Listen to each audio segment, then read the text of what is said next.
Chapter 4. By late summer, the news of what had happened on Animal Farm had spread across half the county. Every day, Snowball and Napoleon sent out flights of pigeons, whose instructions were to mingle with the animals on neighboring farms and tell them the story of the rebellion, and teach them the tune of the beasts of England. Most of this time, Mr. Jones had spent sitting in the tap-room of the Red Lion at Wellington, complaining to anyone who would listen of the monstrous injustice he had suffered in being turned out of his own property by the pack of good-for-nothing animals. The other farmers sympathized in principle, but they did not at first give him much help. At heart, each of them was secretly wondering whether he could not somehow turn Jones's misfortune to his own advantage. It was lucky that the owners of the two farms which adjoined Animal Farm were on permanently bad terms. One of them, which was named Foxwood, was a large, neglected, old-fashioned farm, much overgrown by woodland, with all its pastures worn out and its hedges in disgraceful condition. Its owner, Mr. Pilkington, was an easy-going gentleman farmer, who spent most of his time in fishing or hunting according to the season. The other farm, which was called Pinchfield, was smaller and better kept. Its owner was Mr. Frederick, a tough, shrewd man, perpetually involved in lawsuits, and with a name for driving hard bargains. These two disliked each other so much that it was difficult for them to come to any agreement, even in defense of their own interests. Nevertheless, they were both thoroughly frightened by the rebellion on Animal Farm, and very anxious to prevent their own animals from learning too much about it. At first they pretended to laugh, to scorn the idea of animals managing a farm for themselves. The whole thing would be over in a fortnight, they said. They put it about that the animals on the Manor Farm, they insisted on calling it the Manor Farm, they would not tolerate the name Animal Farm, were perpetually fighting amongst themselves, and were also rapidly starving to death. When time passed, and the animals had evidently not starved to death, Frederick and Pilkington changed their tune and began to talk of the terrible wickedness that now flourished on Animal Farm. It was given out that the animals there practiced cannibalism, tortured one another with red-hot horseshoes, and had their females in common. This is what came of rebelling against laws of nature, Frederick and Pilkington said. However, these stories were never fully believed.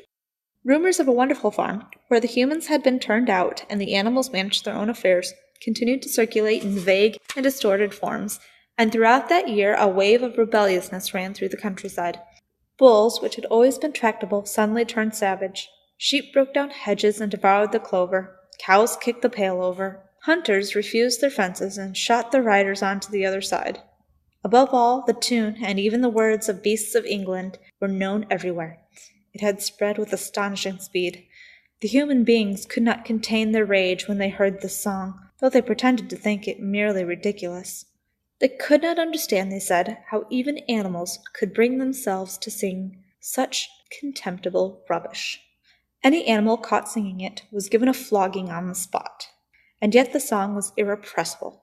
The blackbirds whistled it in the hedges, the pigeons cooed it in the elms, it got into the din of the smithies and the tune of the church bells, and when the human beings listened to it, they secretly trembled, hearing it in a prophecy of their future doom. Early in October, when the corn was cut and stacked, and some of it was already threshed, a flight of pigeons came whirling through the air and alighted in the yard of Animal Farm in the wildest excitement. Jones and all his men, with a half-dozen others from Foxwood and Pinchfield, had entered the 5-barred gate and were coming up the cart track that led to the farm. They were all carrying sticks, except Jones, who was marching ahead with a gun in his hands. Obviously, they were going to attempt to recapture the farm. This had long been expected, and all preparations had been made. Snowball, who had studied an old book of Julius Caesar's campaigns, which he had found in the farmhouse, was in charge of the defensive operations. He gave his orders quickly, and in a couple of minutes every animal was at his post. As the human beings approached the farm buildings, Snowball launched his first attack. All the pigeons, to the number of 35, flew to and fro over the men's heads and muted upon them from mid-air, and while the men were dealing with this, the geese, who had been hiding behind the hedge, rushed out and pecked viciously at the calves of their legs. However, this was only a light skirmishing maneuver, intended to create a little disorder, and the men easily drove the geese off with their sticks. Snowball now launched his second line of attack.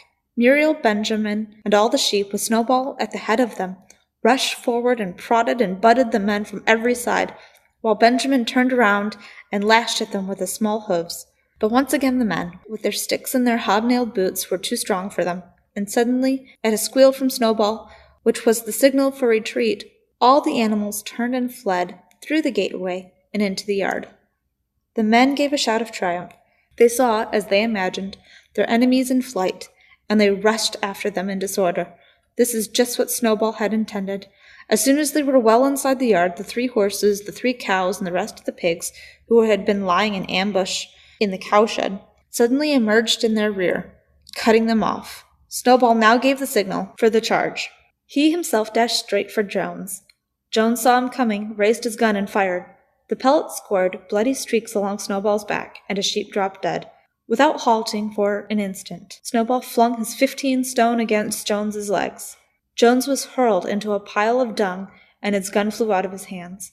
But the most terrifying spectacle of all was Boxer, rearing up on his hind legs and striking out with his great iron-shod hooves like a stallion. His very first blow took a stable lad from Foxwood in the skull, and stretched him lifeless in the mud.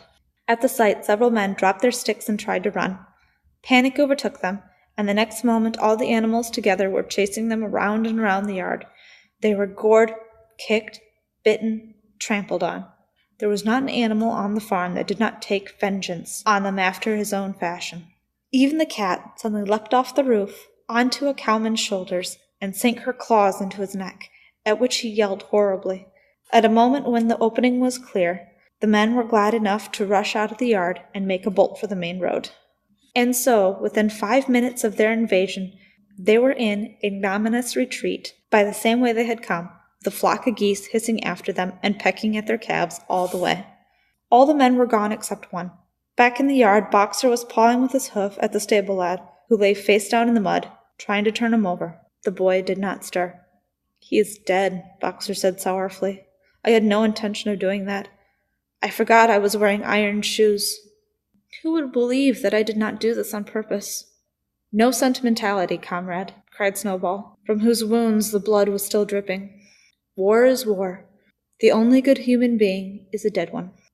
"I have no wish to take life, not even human life," repeated Boxer, and his eyes were full of tears. "Where is Molly?" exclaimed somebody. Molly, in fact, was missing. For a moment there was a great alarm.